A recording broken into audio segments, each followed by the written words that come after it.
Take glory, Father, take glory, Son, take glory, Holy Ghost, now and forever. Oh yes, take glory, Father, take glory, Son. Hallelujah, take glory, Holy Ghost, now and forevermore. Oh yes, take glory, Father, take glory, Son. Oh yes, take glory, Holy Ghost, now and forever. Oh Lord, take glory, Father, take glory, Son. Oh, take glory, Holy Ghost, now and forever. Oh, one more time, take glory, Father, take glory, Son, take glory, Holy Ghost, now and forever. Amen. You are blessed. This morning we are having a special session of morning dew.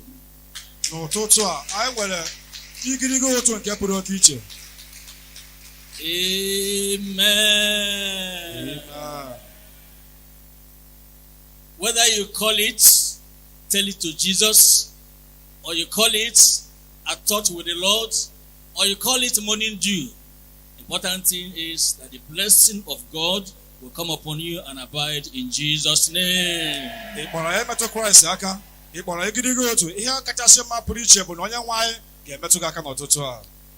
That's why we're here. And this morning, I'm talking to you before we pray on partaking in heaven's dew personally. Partaking in heaven's dew personally through peace and unity. We're saying that you ought to partake in morning dew personally. You ought to partake in heaven's dew personally. You will not just be hearing of heaven's dew, morning dew, and you have nothing to show for it. This morning you are going to partake personally in Jesus' name. Before we continue, bow our heads to pray. Great God in heaven, thank you because you are in heaven and you also reign here on earth. We are here because we know who you are. We are here because we know of your promises. We are here because we know that whatever we ask of you in line with your word, you are going to make it happen in our lives. This morning, Lord, we need the dew from heaven. We want to have dew upon our lives. We want to have dew upon our families. We want to have dew in our businesses. We want to have dew in everything that affects us. This morning, do it in Jesus' name. And let your people, everyone here, have testimony of your hand upon his or her life in Jesus' name. We thank you because we know you have answered us. In Jesus' name we pray. Amen. Amen. Turn with me to the book of Psalms. Psalm 133. I'm reading the entire chapter of 3 verses.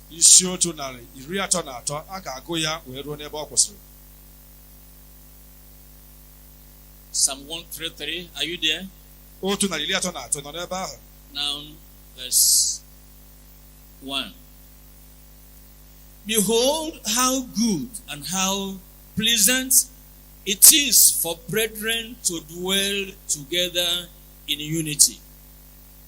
It is like the precious ointment upon the head that ran down upon the beard, even Aaron's beard, that went down to the skirts of his garments.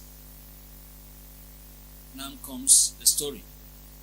As the dew of Hermon, and as the dew that descended upon the mountains of Zion, for there the Lord commanded the blessing, even life forevermore. Amen. Amen. This morning, the Lord is commanding his blessing. Commanding his blessing. Commanding his blessing upon you, upon your family, upon your business, and upon all that concerns you in Jesus' name. But before the command of the blessing comes, take note of verses 1 and 2. That's why I was talking of partaking in the heavens due personally through peace and unity. Unity is what we're talking about here. There can be no unity if there is no peace. Two persons who don't see eye to eye, who don't have peace one with another, can never be united. But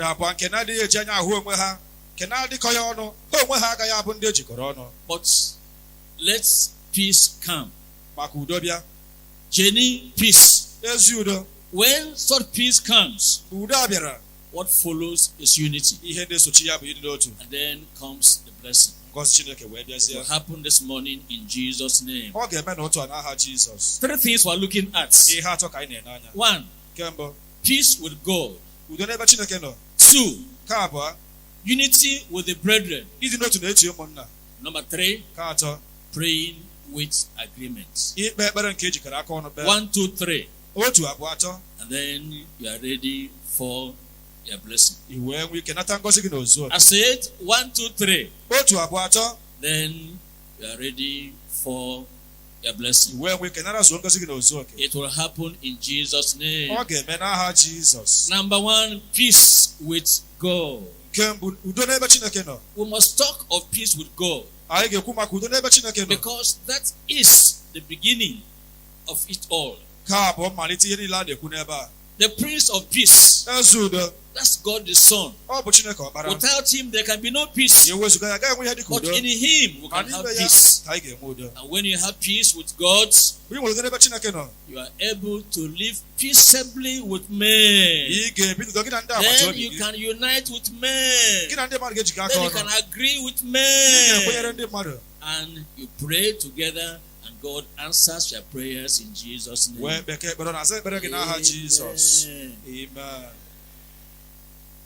If your amen is not loud, it's an indication you don't understand where you are, and you are not expecting what you should expect.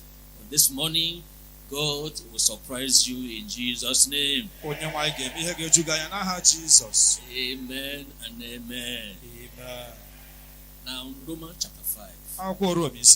As we talk with peace with God, we talk about peace with God. Romans 5 verse 1. Therefore, being justified by faith, we have peace with God through our Lord Jesus Christ.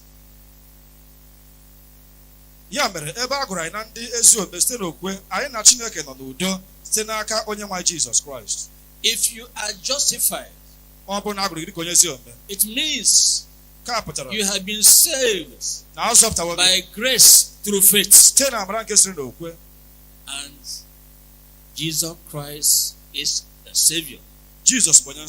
When we are saved, we have access to peace. We have the peace of God. We have that peace that passes understanding. That's what makes it possible for us to live at peace one with another. Look at chapter 12 of Romans. Romans 12. I'm reading verse 18. If it be possible, as much as lieth in you, do what?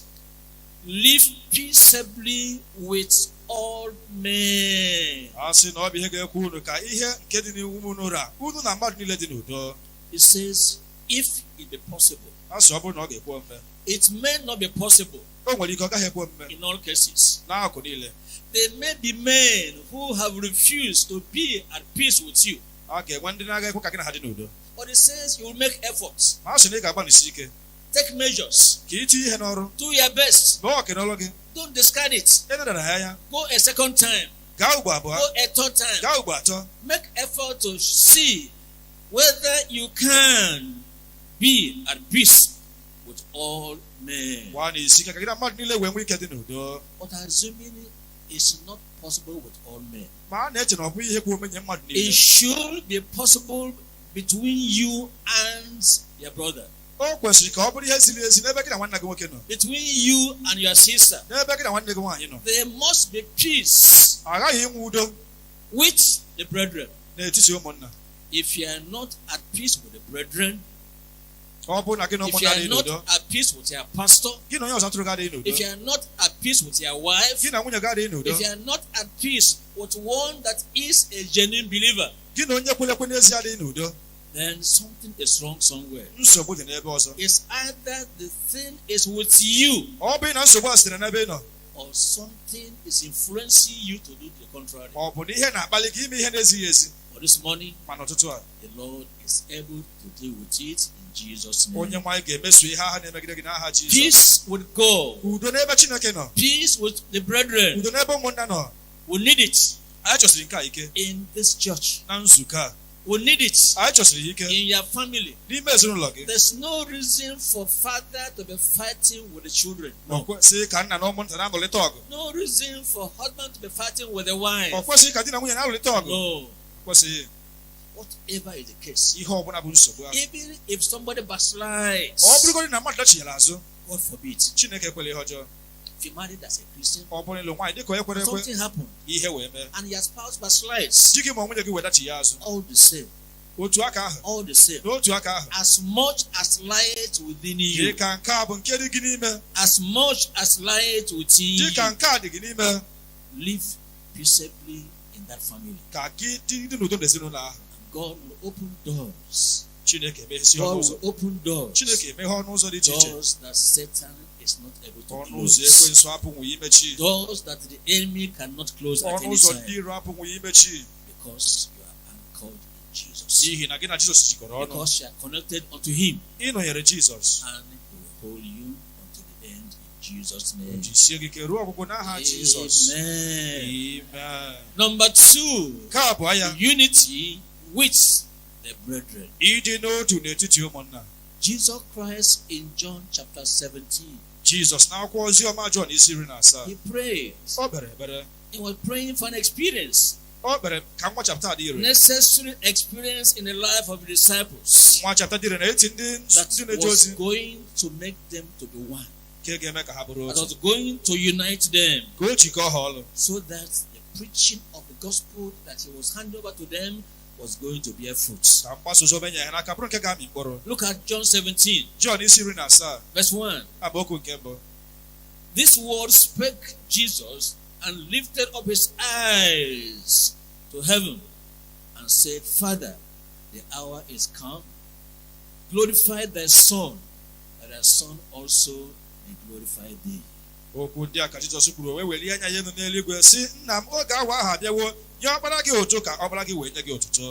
Jesus was eager to glorify the Father while He was here on earth. And every believer should have the desire to give glory to God in all that he does. Our life should be such that God is glorified in all that we do. If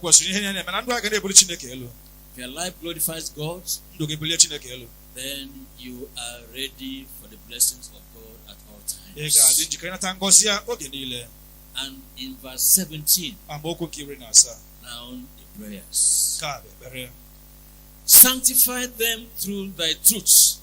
Thy word is truth. Sanctify them through the truth. Thy word is the truth. The seeds watered down gospel.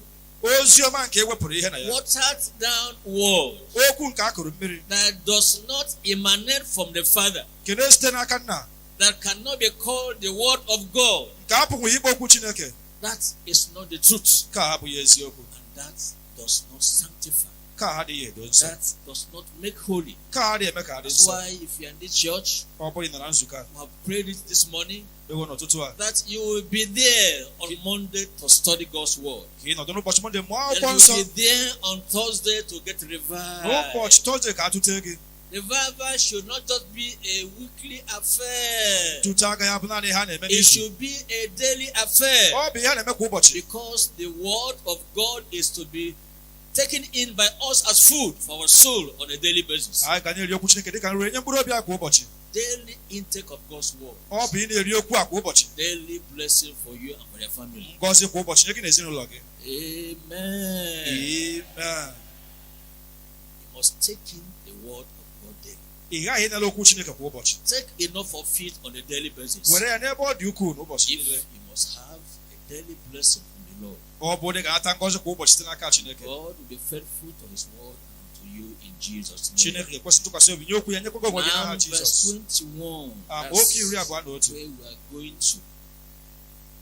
That they all, without exception, that they all may be one, united, as thou, Father, art in me, and I in thee, that they also may be one in us, one in Christ, one in God, one as believers, that the world they are going to preach the word may believe that thou hast sent me.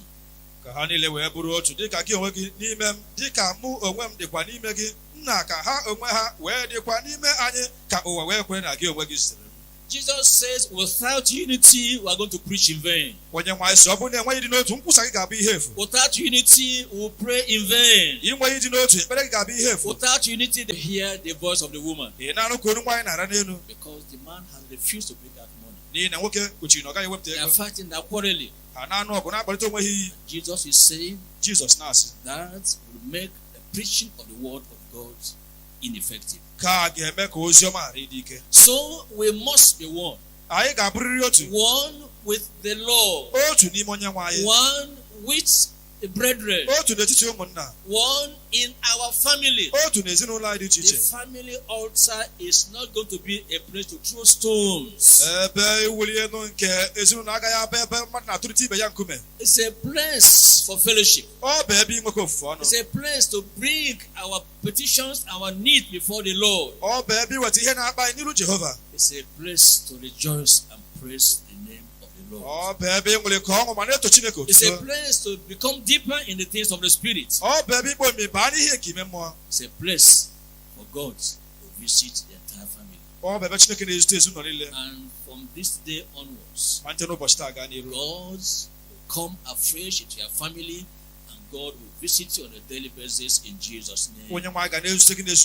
Because of unity.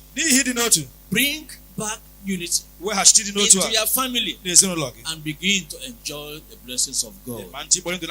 Bring back unity in our church, and our church will begin to enjoy God's blessings in special ways in Jesus' name. And we are going to be a part of it to promote unity and to be a candidate of God's blessing, a every day of your life in Jesus' name. Amen. Amen. Amen. Amen. And number 3. Praying with agreements. Praying with agreements. Soon we are going to begin to pray again. Are we tired of praying? Are we tired of praying? Morning dew is a time to pray. And when you pray in the morning, prepare the day to be a day of blessing. And it will happen today. It will happen every other day of the week. Because you have been in the presence of the Lord. Matthew 18. Matthew 18. Reading from verse 18.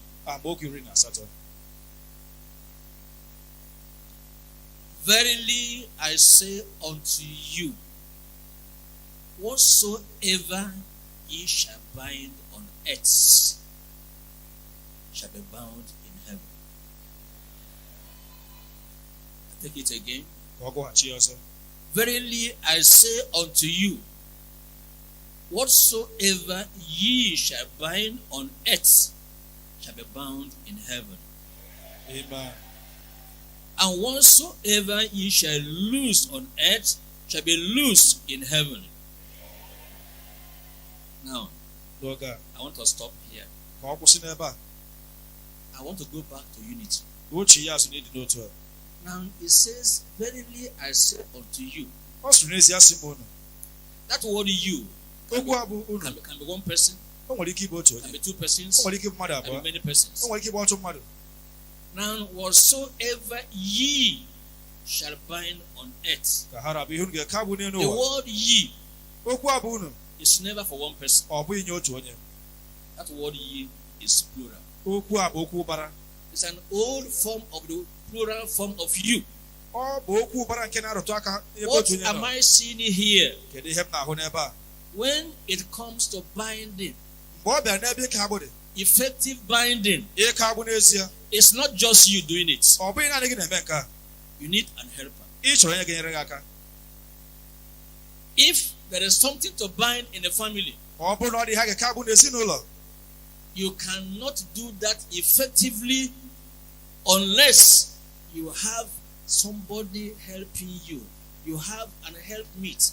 You have your wife. You have your husband. 2 of you joining hands together to do the binding. Look at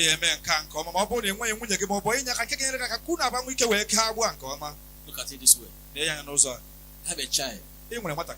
A stubborn child in your family. And you want to bind that child. You're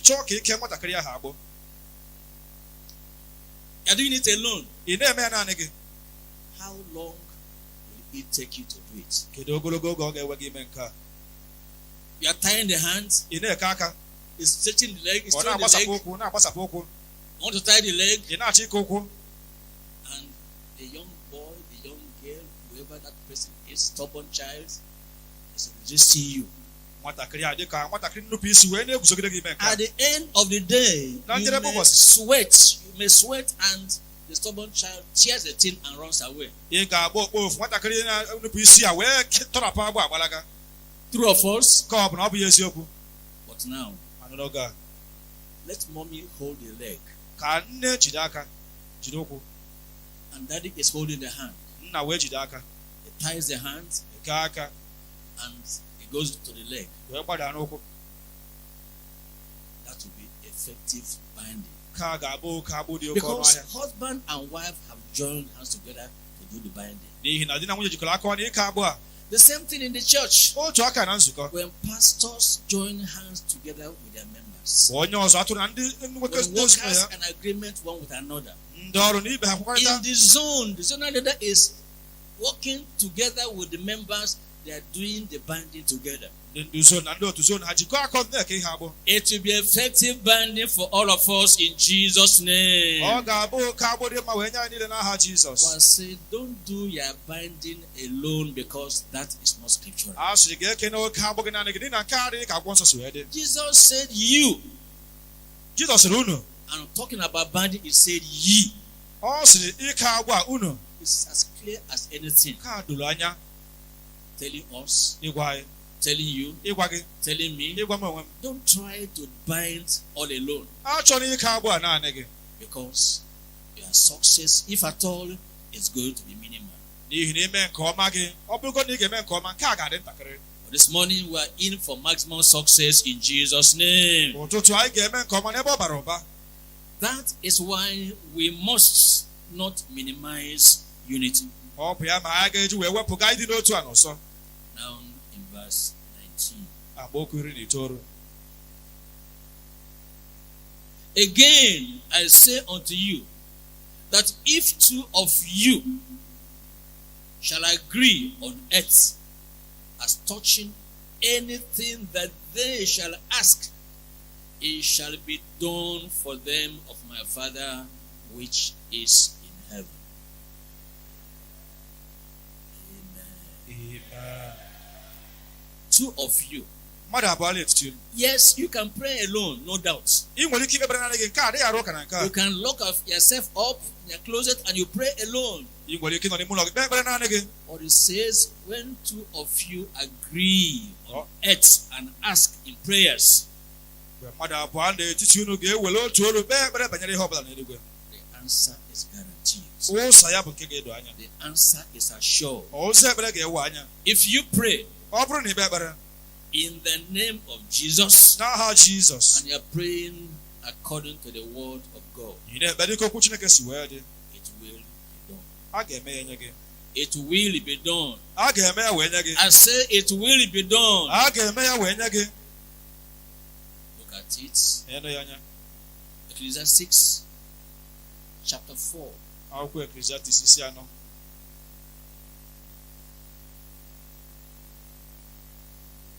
Reading verse 9.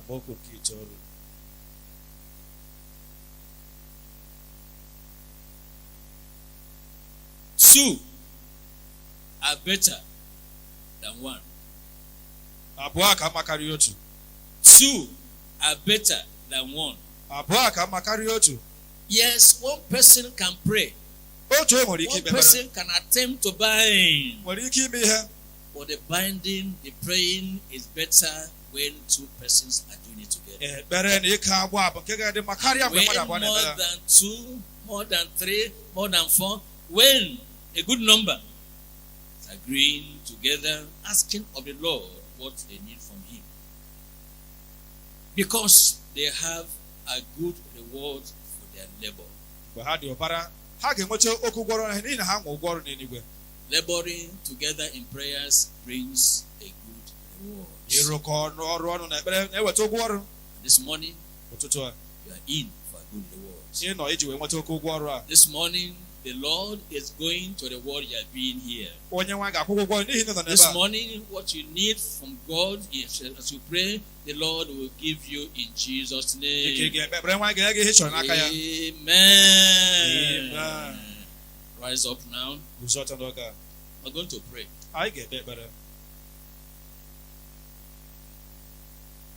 Rise up now. Close your eyes. You have prayed before. Now, if you are in unity,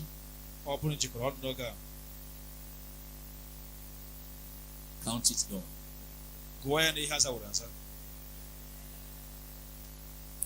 Now, if there are other things you remember, you shall pray it for. You didn't pray. Do it now. Maybe it's affecting your unity. Maybe affecting your unity in your family. Whatever it is, You can pray.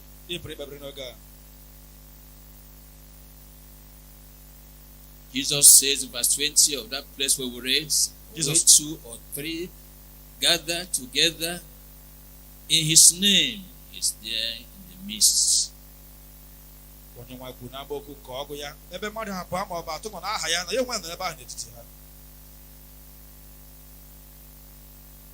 have no doubt in my heart that the Lord is here.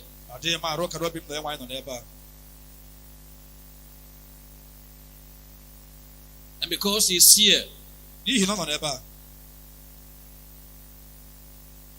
will hear your prayers. Surrendered unto him.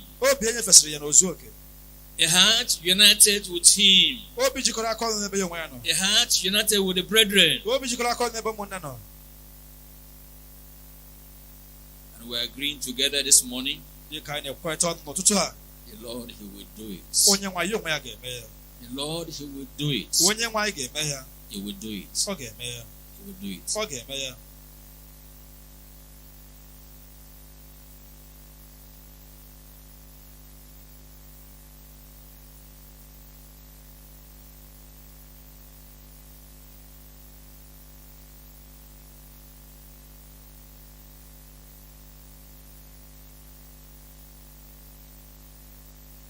In Jesus' name we pray. Jesus. John 14:13 says, and whatsoever ye again plural, shall ask in my name, that will I do, that the Father may be glorified in the Son. Verse 14, if ye shall ask anything in my name, I will do it. Jesus said, I will do it. Jesus take him at his word. Believe your prayers have been answered. Pray in faith. He will answer you.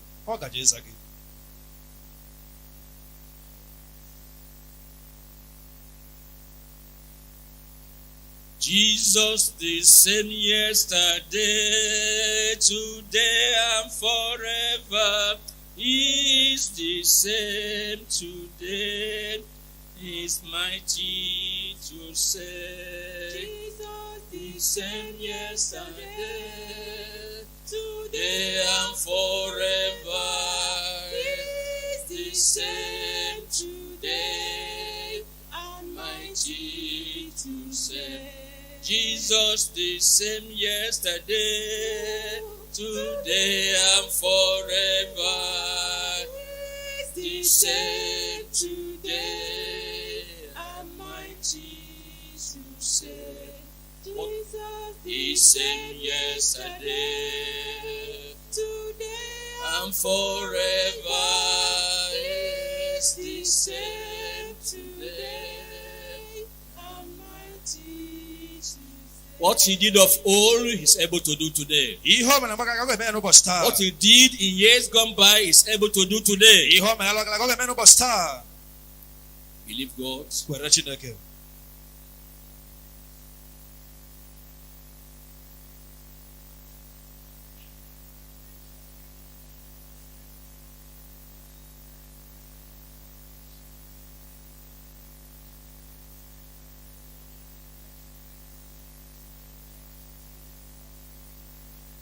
Check up on your peace. Check up on your unity. Then we can agree together. I'm praying this hour, and God will honor his word.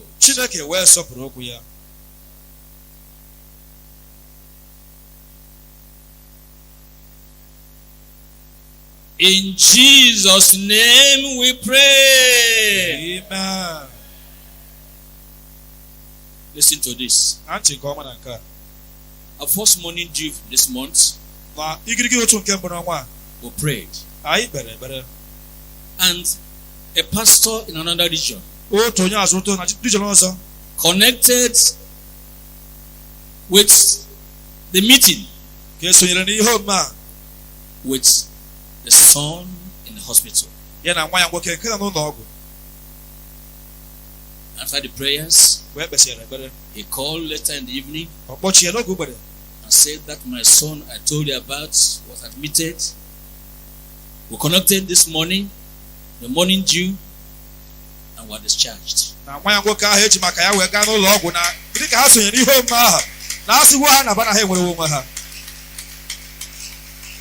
Amen. Amen.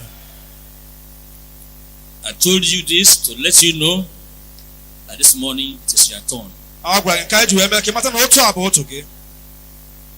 Simple faith in God's word. It is done. This morning, I say to you again, it is your turn. It is my turn. It is my turn. I will not go empty-handed in Jesus' name. I will have testimony this morning in Jesus' name. Now, if you believe that, lift up your hands. God will visit you. God will visit your family. God will visit your child. God will visit your wife. God will visit your husband. God will visit your business and everything about you this morning in Jesus' name.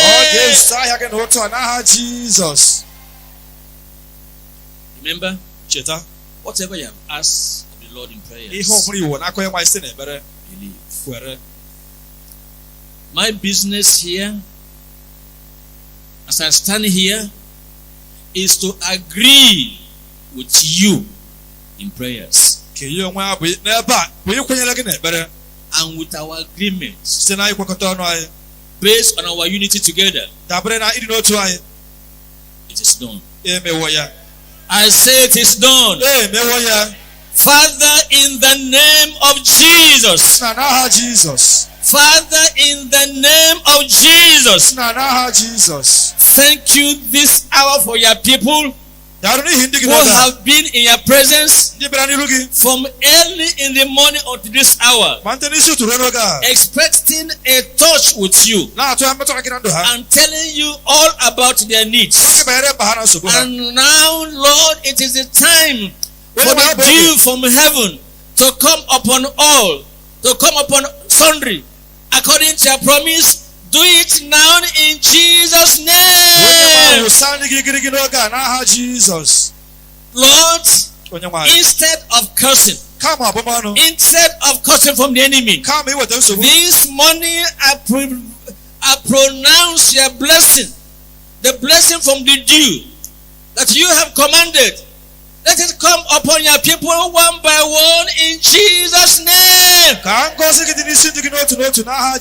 Any infirmity anywhere, any sickness anywhere, whatever the name of the sickness, Lord, this morning I name the name of Jesus on that sickness, and I command the sickness to disappear in Jesus' name.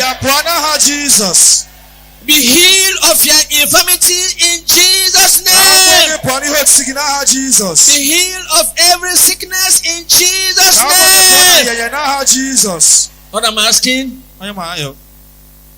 that individual who has been waiting upon you for the fulfillment of the promise of marriage, expecting the fruit of the womb. Lord, the waiting time is over. The waiting time is over. Lord, bring about conception in that family in Jesus' name. Mighty God, there's nothing impossible with you. Doctors have tried. People have tried. tests have been done. But Lord, you are God who can do all things. This morning, loose everything that is bound. Loose everything hindering conception. Loose every work of the devil and destroy it completely in Jesus' name. Almighty God, the one that has been looking for how to earn a living, tried anything and tried everything and yet not able to earn a living, not able to cater for the family. Lord, I pray that this morning you will open door, new door of prosperity, new door of progress, new door of great things happening in that family. Do it in Jesus' name. Jesus. Father, I'm asking, bring an end to poverty in that world. Put a new song in their lips at this time in Jesus' name. Lord, every area of needs, that child in that home, stubborn, difficult, not willing to submit to the parents. Lord, I'm asking that this morning, let your hands come upon that child and let the dew from heaven come upon him and let him be able to say, I cannot do it again. I don't know what came upon me. Now I am turned to my parents and I say, I'm sorry. And I turn to the Lord. I will do the will of God henceforth. Lord, confirm it in Jesus' name. The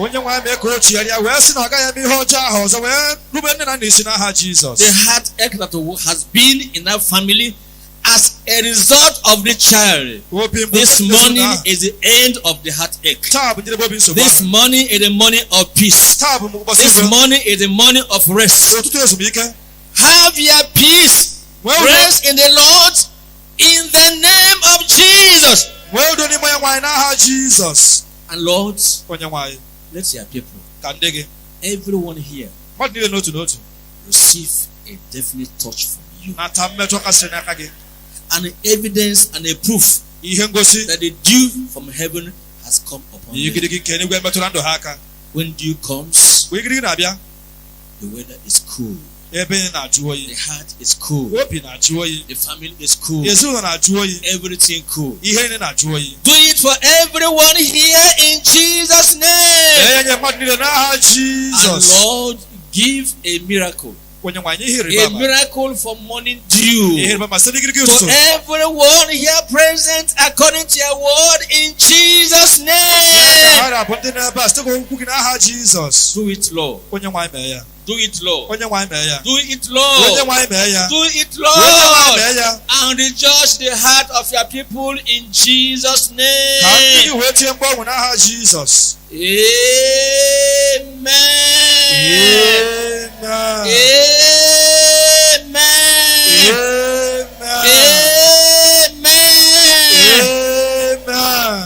It is done. I say it is done. We are saying thank you, Jesus. Oh, I am saying thank you, Jesus.